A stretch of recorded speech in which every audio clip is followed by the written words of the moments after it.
সেদিন রাতটা ছিল আমার জীবনের সবচেয়ে দীর্ঘ, সবচেয়ে ভারী রাত। বৌদির চোখে জল দেখে আমার বুকটা যেন ফেটে যাচ্ছিল। ওর নিঃশব্দ কান্নায় গোটা বাড়িটা স্তব্ধ হয়ে গিয়েছিল। আর আমি শুধু চেয়েছিলাম এই কষ্টটা ওর কাছ থেকে কেড়ে নিতে। এক অজানা টানে, এক অদ্ভুত ভরসায় ওকে হাত ধরে নিয়ে গেলাম আমাদের ঘরের এক কোণে, যেখানে শুধু আমরা দুজন, আর ওর সব লুকানো কষ্টগুলো। সেই মুহূর্তটা, সেই সিদ্ধান্তটা আমার জীবনের মোড় ঘুরিয়ে দিয়েছিল। শ্রোতা বন্ধুদের জানাই এশিতা ভ্লগসের পক্ষ থেকে আন্তরিক শুভেচ্ছা। আশা করি আপনারা সবাই ভালো আছেন। আজকের গল্পটি শোনার আগে হেডফোন ব্যবহার করলে এর গভীরতা আরও ভালোভাবে অনুভব করতে পারবেন। আর গল্পটি ভালো লাগলে আমাদের চ্যানেলটি সাবস্ক্রাইব করতে ভুলবেন না যেন।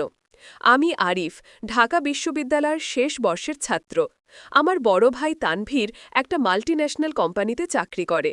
বছর ৫ আগে ভাইয়ের বিয়ে হয়েছিল সাদিয়া বৌদির সাথে। সত্যি বলতে বৌদি আমাদের পুরো পরিবারকে এক সুতোয় গেঁথে রেখেছেন। তার হাসি, তার কথার মিষ্টি সুর, তার রান্না করা খাবারের অতুলনীয় স্বাদ, সব মিলিয়ে তিনি যেন আমাদের পরিবারের এক উজ্জ্বল নক্ষত্র। তিনি সিলেট থেকে এসেছিলেন, আর তার মিষ্টি সিলেটি উচ্চারণে যখন কথা বলতেন মনে হতো যেন কোনো সুর কানে বাজছে। ভাইয়া আর বৌদির ভালোবাসার গল্প শুনলে যে কারো মন ভালো হয়ে যেত। তাদের প্রেম বিবাহ ছিল, কলেজ জীবন থেকেই তারা একে অপরের প্রেমে মগ্ন ছিলেন। ভাইয়া প্রায়ই বলতো সাদিয়া না থাকলে তার জীবনটা অর্থহীন হয়ে যেত। আমি নিজেও ছোটবেলা থেকেই বৌদিকে খুব শ্রদ্ধা করতাম, ভালোবাসতাম। তার প্রতি আমার একটা অন্যরকম টান ছিল, যা হয়তো ভাই বোনের ভালোবাসার থেকেও গভীর কিছু।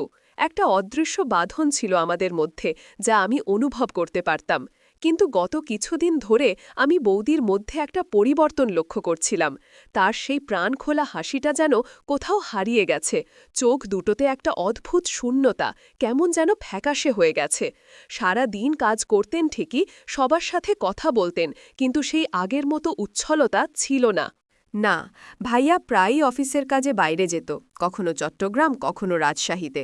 এতে হয়তো বৌদি একা হয়ে পড়তেন, কিন্তু ভাইয়া থাকলে তো এমনটা হবার কথা নয়।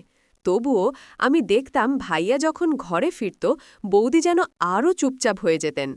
আমি ভাবতাম হয়তো কাজের চাপ বা অন্য কোনো কারণে বৌদি ক্লান্ত থাকেন। তবে আমার মন বলতো এটা নিছক ক্লান্তি নয়, এর পেছনে অন্য কোনো কারণ আছে। আমি চেষ্টা করতাম বৌদিকে হাসি খুশি রাখার।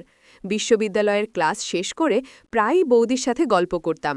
কখনো বাজারে গিয়ে তার পছন্দের জিনিস কিনে আনতাম, কখনো তার সাথে বসে টিভি দেখতাম। বৌদিও আমার সাথে গল্প করতে ভালোবাসতেন। তিনি আমার পড়ালেখার খোঁজ নিতেন, আমার বন্ধুদের কথা জানতে চাইতেন। আমাদের সম্পর্কটা যেন আরও গভীর হচ্ছিল। আমি তার চোখে তাকিয়ে অনেক কিছু বোঝার চেষ্টা করতাম, কিন্তু তিনি খুব সাবধানে তার কষ্টগুলো লুকিয়ে রাখতেন।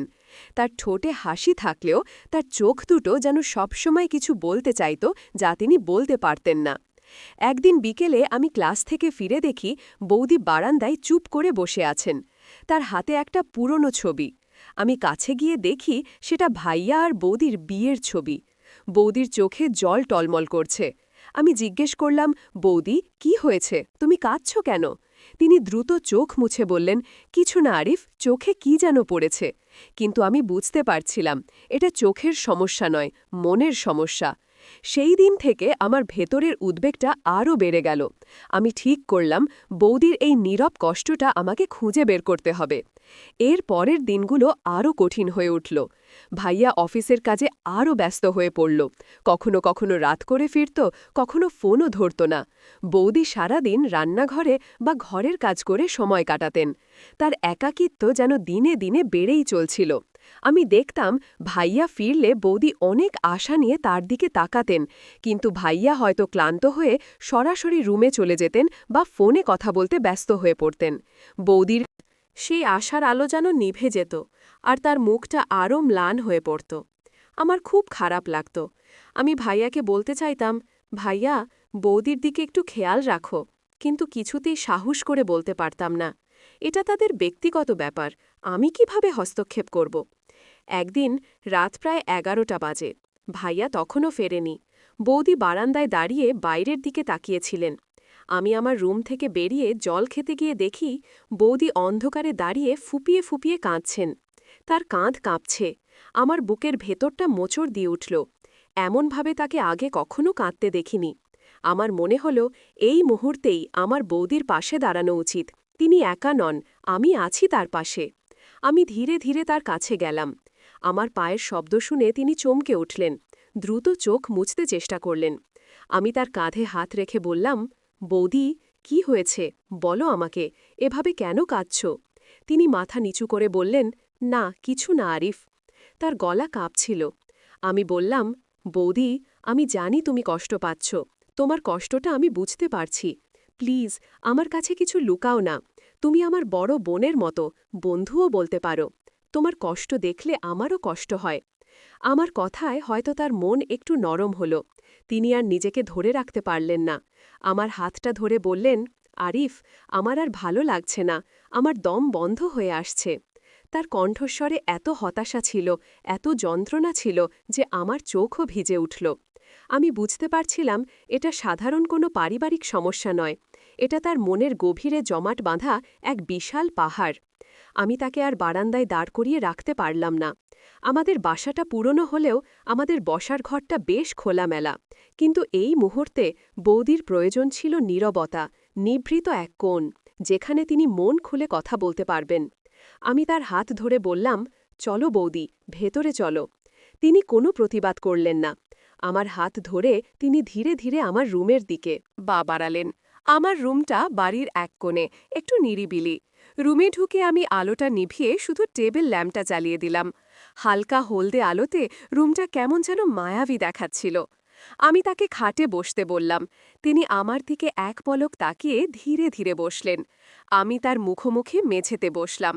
রুমের ভেতর একটা অদ্ভুত নীরবতা, শুধু তার ভারী নিঃশ্বাস আর আমার হৃদয়ের দ্রুত স্পন্দন। আমি বললাম, বৌদি, এবার বলো কি হয়েছে, তুমি কেন এত কষ্ট পাচ্ছ? তিনি মাথা নিচু করে কাঁদছিলেন, তার চোখের জল থামছিল না। আমি আমি জানি না আরিফ, আমার জীবনটা এমন কেন হয়ে গেল। আমি তার হাত দুটো ধরলাম। তার হাত বরফের মতো ঠান্ডা ছিল। বৌদি, প্লিজ, কথা বললে হয়তো তোমার কষ্ট একটু কমবে। তুমি আমার কাছে সব কিছু বলতে পারো, আমি তোমার পাশে আছি। আমার কথায় হয়তো তিনি একটু স্বস্তি পেলেন। তার চোখ থেকে অবিরাম ধারায় জল গড়িয়ে পড়ছিল। তিনি বললেন, আরিফ, ভাইয়া বদলে গেছে, সে আর আগের মতো নেই। সে আমাকে সময় দেয় না, আমার কথা শোনে না। সে এখন শুধু তার কাজ আর তার বন্ধুদের নিয়ে ব্যস্ত থাকে। আমি একা হয়ে গেছি আরিফ, একদম একা। তার কথায় আমার মনটা ভেঙে গেল। আমি জানতাম ভাইয়া ইদানিং ব্যস্ত, কিন্তু এতটা বদলে গেছে ভাবিনি। কিন্তু কেন বৌদি, ভাইয়া তো তোমাকে খুব ভালোবাসত। হ্যাঁ, ভালোবাসত, এখন হয়তো বাসে না। গত মাসে আমাদের ষষ্ঠ বিবাহবার্ষিকী ছিল, সে ভুলে গিয়েছিল। আমার মনে হয়েছিল আমার বুকটা ভেঙে যাচ্ছে। সারা দিন অপেক্ষা করছিলাম হয়তো সে আমাকে সারপ্রাইজ দেবে, কিন্তু সে রাতে বাড়ি ফিরল গভীর রাতে, আর তার মনেই ছিল না আজকের দিনটা কী ছিল। আমি তাকে জিজ্ঞেস করেছিলাম, সে শুধু বিরক্ত হয়ে বলেছিল, আমার কি এসব মনে রাখার সময় আছে? বৌদির কথা শুনে আমার রাগ হচ্ছিল ভাইয়ার ওপর। আমার মনে হচ্ছিল, ভাইয়া কিভাবে এমন করতে পারে? বৌদি এত কষ্ট পাচ্ছে আর সে কিছুই বুঝতে পারছে না। কিন্তু বৌদি, তুমি তো ভাইয়াকে বলতে পারতে তোমার কষ্টের কথা। বলেছি আরিফ, অনেকবার বলার চেষ্টা করেছি, কিন্তু সে শুনতে চায় না। সে শুধু বলে, তুমি বেশি ভাবছ, আমি তো কাজ করছি আমাদের ভবিষ্যতের জন্য। কিন্তু আমার বর্তমানটা যে অন্ধকারে ডুবে যাচ্ছে সেটা সে দেখে না। বৌদি আরও বলতে লাগলেন, শুধু এটাই নয় আরিফ, ইদানিং সে আমার সাথে অনেক রূঢ় ব্যবহার করে, ছোট ছোট কথাতেও রেগে যায়। আমার মনে হয় আমি তার জীবনে একটা বোঝা হয়ে গেছি। আমি চেষ্টা করি তাকে খুশি রাখতে, তার সব খেয়াল রাখতে, কিন্তু সে যেন আমাকে দেখতেই পায় না। তার কথাগুলো শুনে আমার চোখও জলে ভরে গেল। বৌদি এত কষ্ট বুকে চেপে রেখেছিলেন আর আমরা কেউ বুঝতে পারিনি। আমি তার হাতটা ধরে আরও শক্ত করে বললাম, বৌদি, তুমি মোটেই বোঝা নও, তুমি আমাদের পরিবারের প্রাণ। ভাইয়া হয়তো কোনো কারণে চাপে আছে, হয়তো সে বুঝতে পারছে না কি করছে, কিন্তু তুমি একা নও, আমি আছি তোমার পাশে সব সময়। আমার কথায় তিনি যেন আরও ভেঙে পড়লেন। তিনি হঠাৎ আমার কাঁধে মাথা রেখে কাঁদতে শুরু করলেন। তার চোখের জলে আমার শার্ট ভিজে যাচ্ছিল, কিন্তু আমি সেদিকে খেয়াল করিনি। আমার মনে হচ্ছিল এই মুহূর্তে তার প্রয়োজন শুধু একজন বিশ্বস্ত মানুষ যে তার কষ্টগুলো ভাগ করে নিতে পারবে। আমি তার পিঠে হাত রেখে আলতো করে চাপড়াতে লাগলাম, যেন বলতে চাইছি সব ঠিক হয়ে যাবে, আমি আছি। সেই মুহূর্তে আমি অনুভব করলাম আমাদের সম্পর্কটা যেন এক নতুন মোড় নিচ্ছে। এটা শুধু দেওর বৌদির সম্পর্ক নয়, এটা যেন দুটো মানুষের আত্মার সংযোগ, যারা একে অপরের কষ্ট বুঝতে পারে, একে অপরকে আশ্রয় দিতে পারে। আমি মনে মনে প্রতিজ্ঞা করলাম, বৌদিকে আমি কোনোদিন একা থাকতে দেব না, তার এই নীরব কান্নাকে আমি আর বাড়তে দেব না। অনেকক্ষণ তিনি আমার কাঁধে মাথা রেখে কাঁদলেন। আমি শুধু তাকে ধরেছিলাম, কোনো কথা বলিনি। আমার মনে হচ্ছিল এই নীরবতাই তার জন্য সবচেয়ে বড় সান্ত্বনা। ধীরে ধীরে তার কান্না থামল। তিনি মাথা তুলে আমার দিকে তাকালেন। তার চোখ দুটো লাল, ফোলা, কিন্তু মুখে একটা অন্যরকম অভিব্যক্তি, যেন এক বিশাল বোঝা তার মন থেকে নেমে গেছে। ধন্যবাদ আরিফ, তিনি ফিসফিস করে বললেন। আমার মনে হচ্ছিল আমি মরে যাব, আমার কথা বলার মতো কেউ ছিল না। আমি তার হাত ধরে বললাম, বৌদি, তুমি কখনো একা নাও, আমি সবসময় তোমার পাশে আছি, তোমার যে কোনো সমস্যায় আমাকে বলবে, আমি ভাইয়ার সাথে কথা বলবো। তিনি মাথা নেড়ে সায় দিলেন। জানি না আরিফ, কি হবে, আমার ভয় করে। ভয় পেও না বৌদি, সব কিছু ঠিক হয়ে যাবে, তুমি শুধু নিজের খেয়াল রাখো। সেই রাতে ভাইয়া যখন ফিরল তখন অনেক রাত। আমি বৌদিকে আমার রুমেই ঘুমাতে বলেছিলাম, কিন্তু তিনি রাজি হননি, তিনি নিজের রুমে চলে গিয়েছিলেন। আমি সারা রাত ঘুমাতে পারিনি। বৌদির ভেতরের কষ্টটা আমাকে ঘুমাতে দেয়নি। আমি ভাইয়ার সাথে কথা বলার জন্য দৃঢ় প্রতিজ্ঞা হলাম। পরের দিন সকালে বৌদি একটু শান্ত ছিলেন। তার মুখে একটা হালকা হাসি ছিল, যা আগের দিনের বিষণ্ণতা থেকে অনেকটাই আলাদা। হয়তো তার মনের ভেতরের জমাট বাঁধা মেঘগুলো কিছুটা সরে গিয়েছিল। আমি বুঝতে পারছিলাম তার কষ্ট পুরোপুরি দূর হয়নি, কিন্তু অন্তত তিনি এখন একা নন, তার পাশে একজন আছে যে তার কথা শুনে, তাকে বোঝে। আমি সেদিন দুপুরে ভাইয়ার সাথে কথা বলার সুযোগ খুঁজলাম। ভাইয়া দুপুরে খেতে বসেছিল। আমি বললাম, ভাইয়া, তোমাকে একটা কথা বলতে চাই। ভাইয়া মোবাইল দেখতে দেখতে বলল, হ্যাঁ বল। ভাইয়া, বৌদি ইদানিং খুব একা ফিল করছে, তুমি ইদানিং খুব ব্যস্ত থাকো, হয়তো বৌদিকে ঠিকমতো সময় দিতে পারছো না, বৌদি খুব কষ্ট পাচ্ছে। আমার কথা শুনে ভাইয়া মোবাইল রেখে আমার দিকে তাকালো। কি বলছিস তুই? সাদিয়া আমাকে কিছু বলেনি? সে হয়তো বলতে সাহস পায়নি ভাইয়া, কিন্তু আমি দেখেছি, তার কষ্টটা আমি অনুভব করতে পারি। তোমরা দুজন প্রেম করে বিয়ে করেছ, তোমাদের সম্পর্কটা তো এমন ছিল না। ভাইয়া হয়তো আমার কথায় কিছুটা অবাক হলো, কিছুটা চিন্তিতও হলো।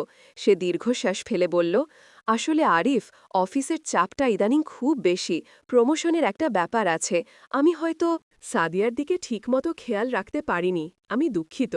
আমি বললাম, ভাইয়া, বৌদিকে একটু সময় দিও, তার সাথে কথা বলো, তার কষ্টটা দূর করার চেষ্টা করো। সে সত্যিই খুব ভালো মেয়ে, আর তোমাকে খুব ভালোবাসে। আমার কথাগুলো ভাইয়ার মনে কতটা প্রভাব ফেলেছিল জানি না, কিন্তু সেদিন রাতে ভাইয়া বৌদির সাথে অনেকক্ষণ কথা বলল। আমি আমার রুম থেকে তাদের ফিসফিস করে কথা বলার শব্দ শুনছিলাম। তাদের মধ্যে কি কথা হয়েছিল জানি না, কিন্তু পরের দিন সকালে বৌদির মুখে সেই আগের প্রাণবন্ত হাসিটা ফিরে এসেছিল। তার চোখে সেই শূন্যতা ছিল না। এর পরের দিনগুলোতে আমি লক্ষ্য করলাম ভাইয়া বৌদিকে একটু বেশি সময় দিচ্ছে। হয়তো এখনও সে আগের মতো হয়ে ওঠেনি, কিন্তু সে চেষ্টা করছে। বৌদিও একটু একটু করে নিজের মধ্যে ফিরে আসছেন। আমি জানি তাদের সম্পর্কটা পুরোপুরি ঠিক হতে হয়তো আরও সময় লাগবে, কিন্তু অন্তত এখন তাদের মধ্যে একটা নতুন করে বোঝাপড়া শুরু হয়েছে। আর আমার আর বৌদির সম্পর্ক, সেই রাতের পর আমাদের সম্পর্কটা আরও গভীর হয়েছে। এটা এখন শুধু দেওর বৌদির সম্পর্ক নয়, এটা এক অটুট বিশ্বাস আর নির্ভরতার সম্পর্ক। বৌদি এখন আমার সাথে মন খুলে কথা বলতে পারেন। তিনি জানেন তার পাশে একজন আছে যে তাকে কোনোদিন একা থাকতে দেবে না। আর আমিও জানি আমার জীবনে এমন একজন মানুষ আছে যার জন্য আমি যে কোনো কিছু করতে পারি। সেদিন বৌদিকে রুমে নিয়ে গিয়ে তার ভেতরের কষ্টগুলো জানতে পেরেছিলাম বলেই হয়তো আজ আমাদের পরিবারটা আবারও হাসিখুশি হতে শুরু করেছে। আমি শুধু চেয়েছিলাম তার কষ্টটা কমাতে, আর তার ফলস্বরূপ যে সম্পর্কটা তৈরি হলো তা এক নতুন দিগন্ত খুলে দিল। গল্পটি আপনাদের কেমন লাগলো তা অবশ্যই কমেন্ট করে জানাবেন। যদি ভালো লেগে থাকে তবে একটি লাইক দিয়ে দেবেন। আর এরকম আরও গল্প শুনতে চাইলে আমাদের চ্যানেল এশিতা ব্লগস সাবস্ক্রাইব করে পাশে থাকবেন। ধন্যবাদ।